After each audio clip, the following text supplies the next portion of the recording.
Hello. Hello, Dominic. Hey, how are you doing? Hang on one second. That's no problem at all. Take your time. Okay, I'm back. How are Brilliant. you? I am doing absolutely fantastic. How are you? I'm doing good. It was a sad day. A friend of mine, we had a memorial service for her, so earlier I was helping with that. It was a really beautiful service online, and she's a disability activist who was kind of known nationally and internationally, and she died earlier this year because she didn't get the medication she needed because of her health care. So, Oh, I'm really sorry to hear that. mm, yeah, That's horrible. she was a big activist for education. She was a lawyer. She worked for in a lot of healthcare legislation, and she would be very interested in what you're fighting for. So. Yeah, yeah. I would have. It would have been. I'm sure she would have. Because on the Thai side of things, so it's, time for inclusive education is what Thai stands for, and on that basis, there's a whole heap of stuff that we think that from a young age people should deserve to be taught about, and LGBT plus relationships should be normalised within schools. So it's nice. How so the service was good then? It was very good, but I mean, also very sad because my friend was actually queer and disabled, and she had four children. She adopted, she was a lawyer, and she really fought a lot for disability and LGBT rights, and also that intersectionality because, especially when you have something like the Thai campaign, you're not just affecting disabled people. Disabled people have intersectional identities. There are disabled women. There are disabled trans people.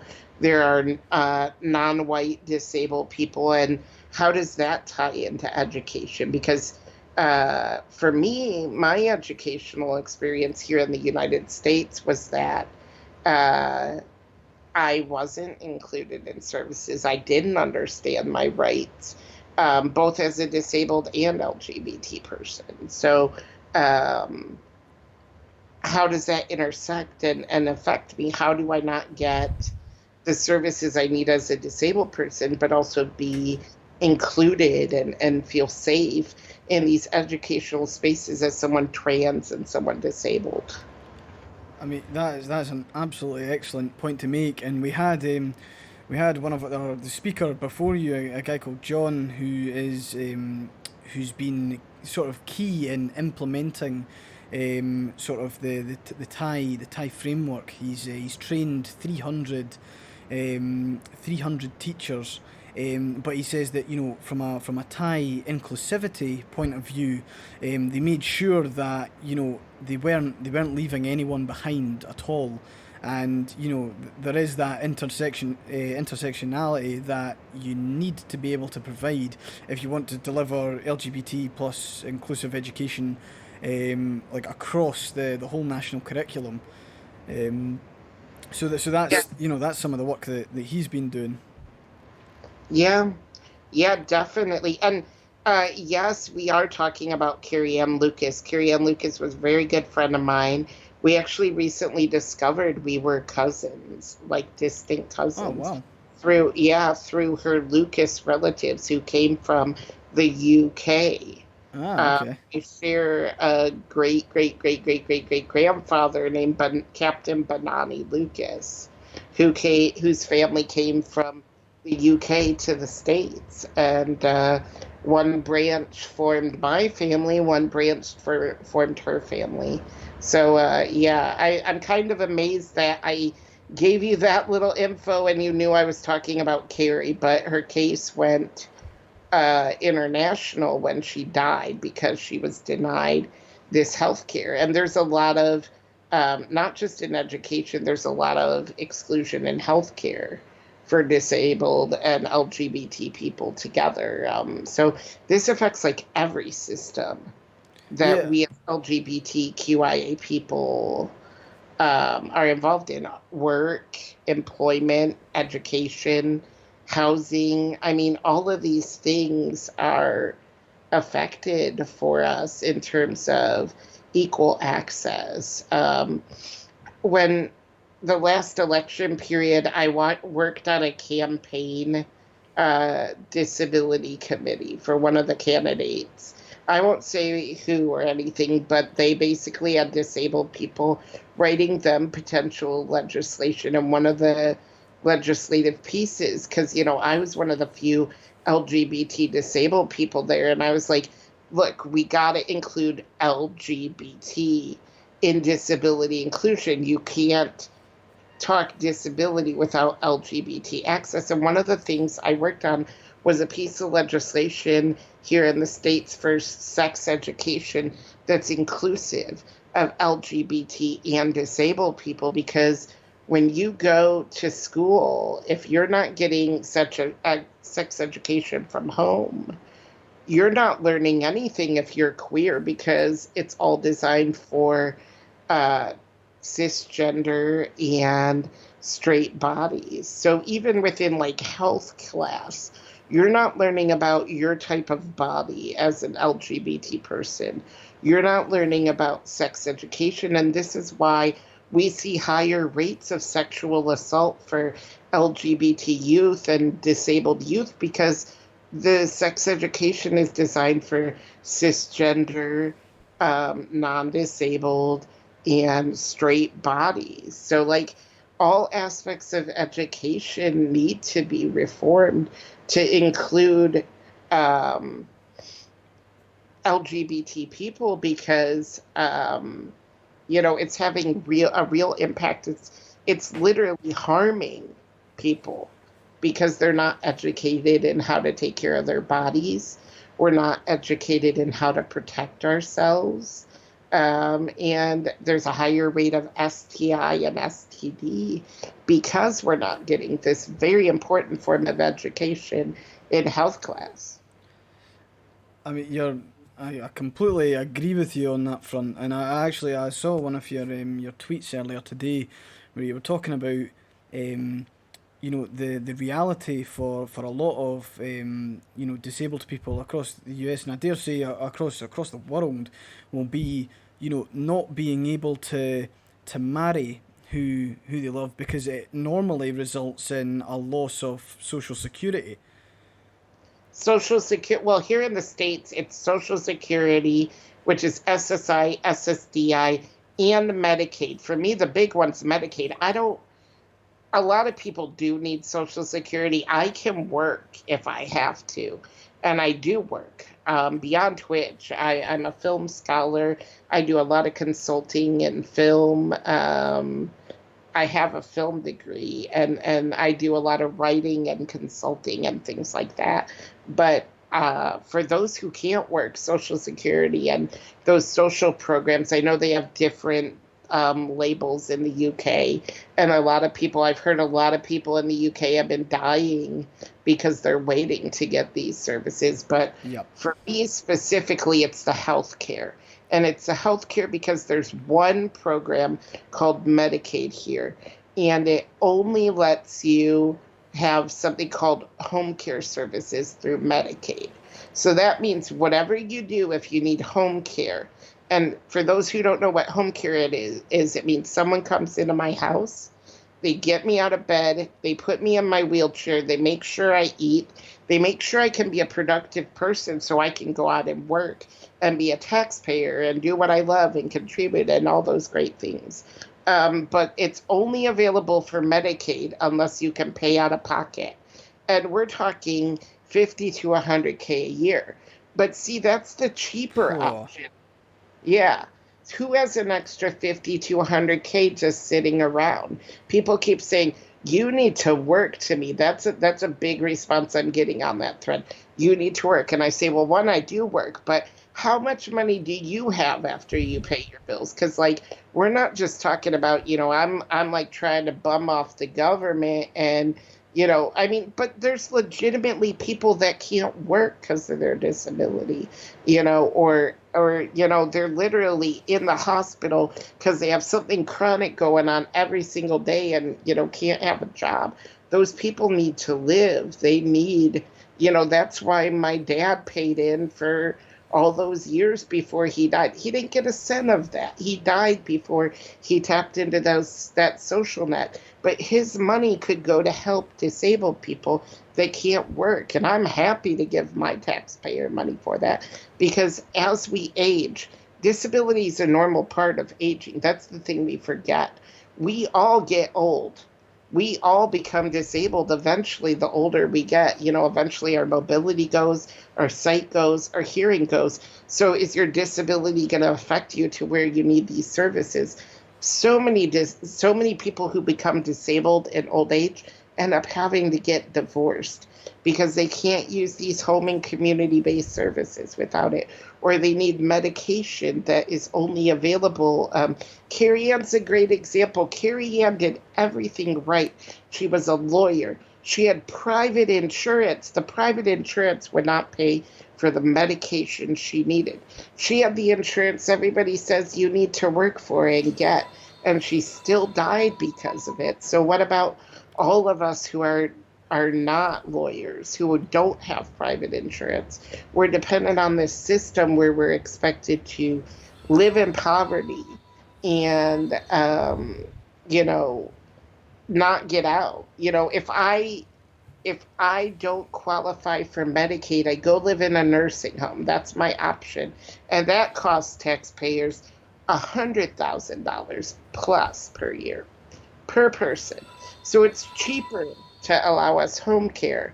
It's cheaper to allow us to have jobs and still have these services. But the government says, no, we want to keep you dependent. We want to keep you living in this system where you can't get out. And that's the truth for a lot of disabled people. And that's the sort of, I would say, one of the main change dynamics between here in the UK at the moment and in the US. Don't know how the UK. Well, there's separate healthcare systems. We've got the Scottish NHS National Health Service here, and we've got the sort of English and Wales tied up as a bundle. Um, Yeah. and of course, the big dynamic is one's a national health service with universal healthcare, and America doesn't have that. And I don't know much about the privatized system, but from what I do know is that at the end of the day, when hospitals realise that the debt can't be collected, they sell it on to debt collectors, I believe, Yeah. um, who then go and chase it up. But they're selling this debt for cents on the dollar for what the debt actually is, and then these debt collectors are purchasing debt, and then trying to chase for the full amount. That Yeah. that's my limited knowledge of the healthcare service in America. Yeah, it is a little different from what you have in the UK. I will tell you that I don't know anything about your political system, so I'm sorry if I sound a little political here, No, but I it's no will tell worries. you that the activists I know in the UK tell me that since the Tories got in, over 100,000 disabled people have died waiting to get disability because they can't afford their medicine, they can't afford to live, they can't afford home care. So it's happening in the UK too, Oh yeah, just no, right. definitely. And that Brexit's going to make it worse. That's all I know. I Yeah, don't really understand the logistics, but that's what I, they say. I mean, for anyone in the audience who's watching, I'm pretty sure we're all well aware that Brexit's going to be, for want of a better term, a clusterfuck.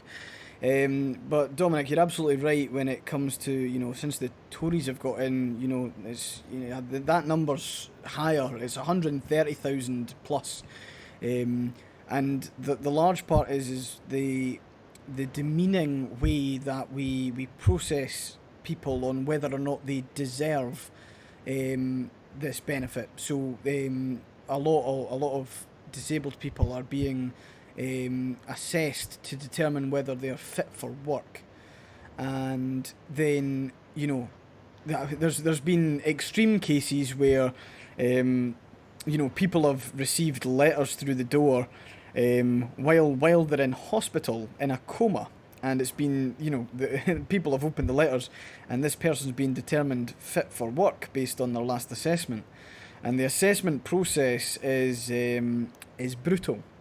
It's Yeah. there's a horrendous process that disabled people and particularly like women claiming like child credit and stuff like that.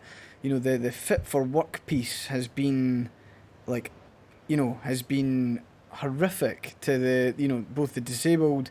There's they target the vulnerable, they target vulnerable groups, and that's been a massive thing, and it's still ongoing, and it's largely due to austerity policies. Um, for us here in Scotland, it's been slightly better because the way the parliamentary system works is we've got a devolved government that can serve to mitigate some of the measures that are given to us by the British government. But of course, you can only mitigate these things for so long. There has to be like a policy choice to really change how things work. So Yeah, that's just a really wee bit about does. our end. It really does. But I don't want to steer you too much into disability land because this is about LGBT rights, LGBT issues. I know that disability rights are LGBT issues as long as someone like me who's disabled and LGBT exists. And I will tell you that the majority, they have done studies. I don't know if this is worldwide or nationwide. I think it's at least here in the States, but the majority of LGBT people have some type of disability. They've discovered that. And a lot of that's because of mental health based disabilities, bullying and whatnot. Yeah, exactly, Miss Lees, especially mental health based. But there are a lot of us with chronic health. There are a lot of us with physical disabilities. There are a lot of trans and non binary people that are autistic. In fact, the majority of autistic people are trans and non binary. Um, and just like that's not ever really addressed. It's never, it often feels like, coming back to Carrie Ann Lucas, we were just talking about this, that she is one of the people that saw you as a whole human being instead of these single issues where a lot of us are just seen in some circles as disabled. But we're also LGBT, and Carrie Ann was the type of person who saw everything and every aspect of you. And I think a lot more people need to be like that, to where we see this is not a single issue. So for LGBT people, there are so many of us that are disabled people. How will they address that in education is always my concern. Working past to make things inclusive so that LGBT disabled people have accessible formatting, so they have physical access to learning spaces and so they have other accommodations they need to access these services, since so many of us are also disabled. Yeah, absolutely. Can I just say that from your talk, we've just breached the £1,000 goal. Oh, Um, wow, so congratulations. we're absolutely buzzing for that. But one of the interesting things you touched on there was um, the seeing someone as a whole person rather than separate entities of groups and categories of who they are. And we've had a few speakers online talk about representation of LGBT characters in media. And you're a Twitch streamer as well, so I dare say you've played a few games. But like at the moment, from an RPG perspective, there's quite a lot of games out there that that allow people to experiment different LGBT relationships. And I'd say Yeah, that media in general as well, like film and TV, are beginning to be more inclusive. And probably at the highest point of inclusion that there's ever been. I was wondering, because of your experience as both a director and a filmmaker and a writer and someone who also streams on Twitch. How would you like to see that inclusion of different and like diverse LGBT characters evolve? Is really what I'm yeah. trying to ask. Well, for those who don't know anything about me, I am a variety streamer and I primarily stream the game Overwatch. And the main character I am is an autistic character. But there's also been a lot of questions about one of the characters, Moira, who I sometimes play. I am a Symmetra main. She's canon autistic. And Overwatch has sort of been this platform to introduce background stories that are inclusive and diverse. And I love that I get to play. And, I kind of stumbled into being a Symmetra main.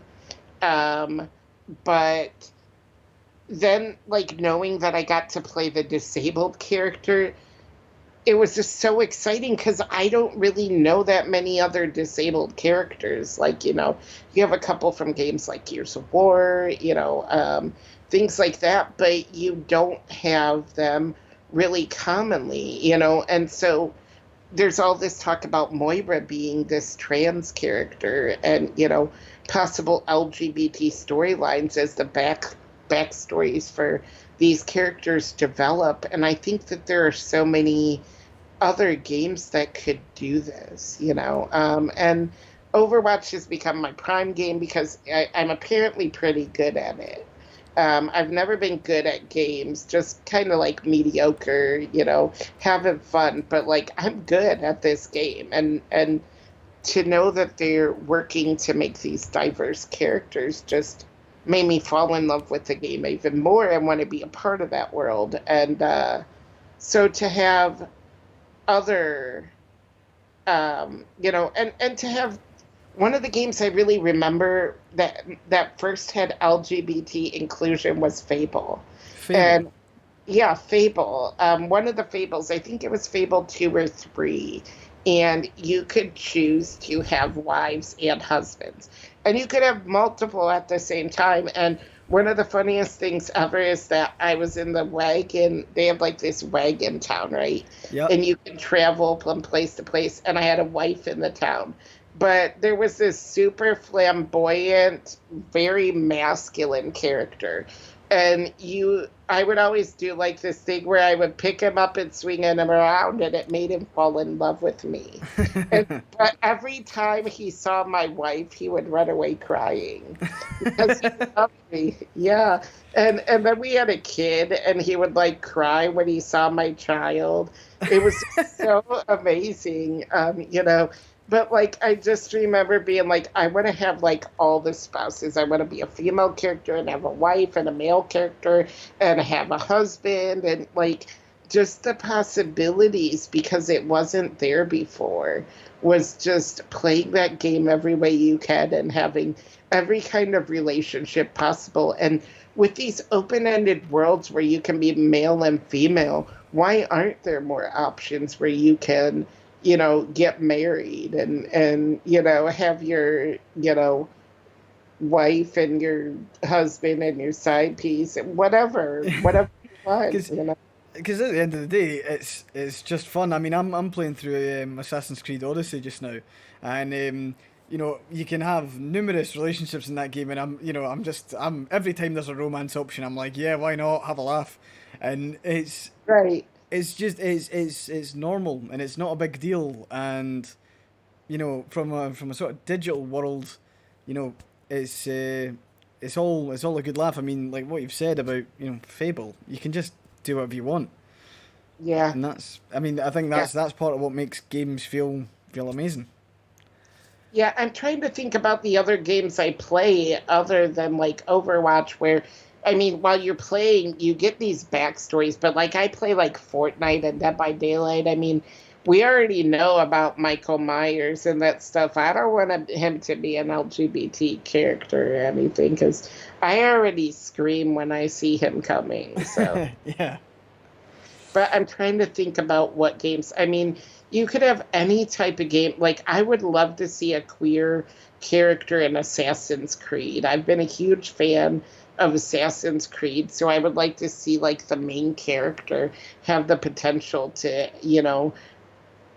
be bisexual, for example. Why not date men and women throughout the story? Well, I mean I that's what I'm doing in Odyssey at the moment. So like they've began to include that now. It's not a you can have sex with everything in sight. Yeah, But true. there's definitely characters. I'm playing through as a as a like a bisexual Greek guy with a chiseled jawline and a decent assassin's blade. Um, and it's a good laugh. Like because at the end of the day, I'm a straight guy, but I'm not entirely fussed. It's not Right. it's not it's not something that's repels anyone. Yeah. It's just a game, and do whatever. Well, I'm trans masculine, and for a long time I thought, no, I got to be these male characters because then people will see me as male or masculine, or, because we do all these things with ourselves to prove we're this gender or that gender. And, I wanted to be seen as more masculine, so I would do things to make myself, whether I really like them or not. And I think we feel compelled as gendered beings, to kind of, it's kind of thrust on us that we got to do it. But now that I'm older, I'm in my 30s, I'm getting older. I just don't give a fuck. And I'm sorry if your stream is PG. I just It's don't give a absolutely fuck. not PG. Swear Okay. away, we absolutely love it. Okay. Okay. I just don't give a fuck about, things anymore, about, you know, who cares that I liked Rainbow Bright when I was 6? Why is that a big deal? Um, and I think that, you said it took them long enough to add girls in AC. Exactly. I will play a girl character more than a guy character because, as someone who was socialized as female growing up, who experienced, being treated as female for 20 years, and in the system, because, I couldn't come out for fear of losing home care, for almost 30 years. I was, here I was living as Dominick for years, and I couldn't tell everybody that, you know what I mean? But, like, I know what it's like to not have that representation, you know what I mean? And I want to play female characters, and who cares if dudes play female characters and women play male characters, and it's just a game, you know what I mean? And I think I'm always confused when people are like, I can't play a female character. Well, why not? It's just a game. That doesn't make you feminine. It doesn't make you gay. It's just a character. And women have been playing male characters forever. There's Yeah. no big deal there. So, I mean, it's always the same when people rant and rave about the funniest thing for me, and I did see people getting upset about it was Lara Croft, the new Tomb Raider games, and people are upset that they had to play Lara Croft, not understanding that's the whole thing. So Lara Croft is one of the best. The Tomb Raider, the reboot the first one they rebooted, it's such an amazing game. it's incredible. Yeah, yeah, that is one of the last games that I've actually, like, every mission, everything I've done for that game because it's so beautiful, so wonderful. I really have to play it again because, you know, Well, it's their loss if they're not willing to play, because Lara Croft is better than a lot of the other male-led games I've seen. Yeah, I mean the work that they've put into that is, top notch. I mean, like, it was definitely one of the more interesting games. I was so happy when it came on Xbox Game Pass. Oh, yeah. Shadow of the Tomb Raider and stuff. But like, it's way more exciting. And Oh, it was good that they, for once, it was like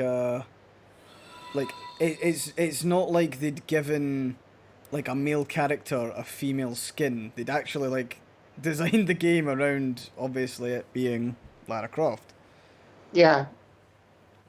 Right, so one, if you don't mind, I know I've taken up quite a lot of your time. Is it what, about 9:30 over there or something? It is 9:30. Yeah, half nine. 9:30. No worries. Well, I won't take up any more of your time, but I was wondering if you could answer one question for me. Sure. So I've asked everyone this, but the TIE campaign in Scotland here, you've probably heard throughout, is, TIE has basically created the framework for delivering inclusive education across the national curriculum for Scotland. And we've still got quite a lot of work to do here. But in terms of what would you say is the potential for groups around the world almost forming their own TIE campaigns and, you know, going for, government bodies to, help implement this stuff?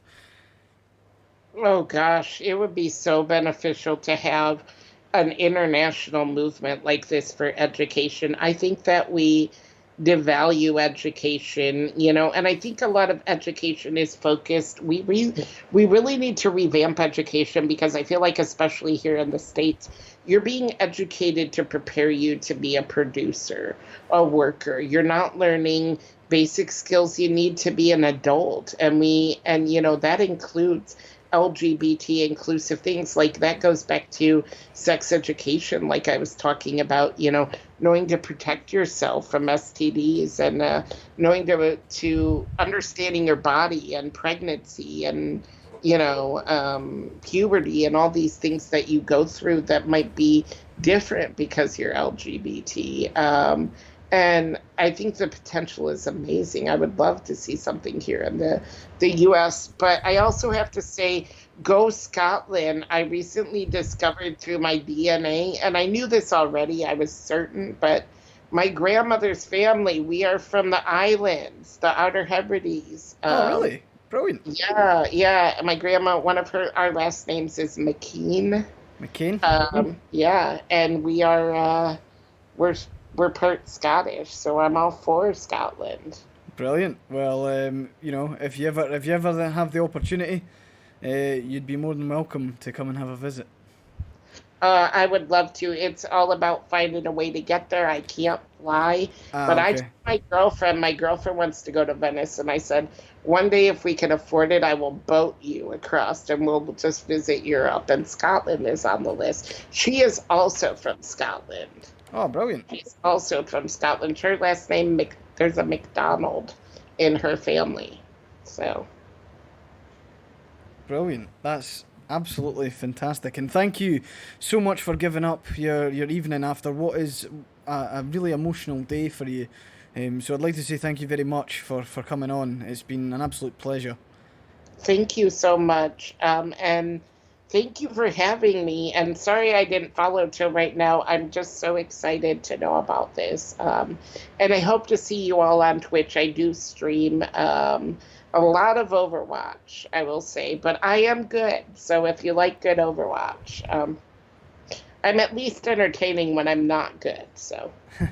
Well, if you like really bad Spelunky, then you're more than welcome to watch some of the stream into the evening. I can't say I'm particularly good. I definitely don't have your level of skill at Overwatch. So Oh, thank you. Well, my best game is 46 kills with Symmetra. So, damn, that is an yeah. impressive metric. Sigma, I cannot wait. Yeah, Yeah, my skills are, and it's not just limited to Symmetra, which is good. Symmetra 46 kills, Mercy 9,000 healing plus. 9,000, I can't remember the exact. It was the first time I played her. That's how I know I'm good at characters. First time I played Symmetra, I got a 26 kill game. I was like, huh, I think I might be good at this. So that's really how it began. So yeah. Brilliant. No, well, Yes. best of luck, and I dare say that we'll see you playing Overwatch at some point. Thank you, and good luck with Spelunky. And please donate. This is a great campaign. If you have a dollar, just please help out. And I will definitely push this on my social medias. Thank you very much. It's much appreciated. You Right, too. everyone, Take say care. thanks to Dominic. Thank you very Yeah. much, and Bye. we'll talk soon. Bye bye. God, do we not just have the best people speaking? It's incredible.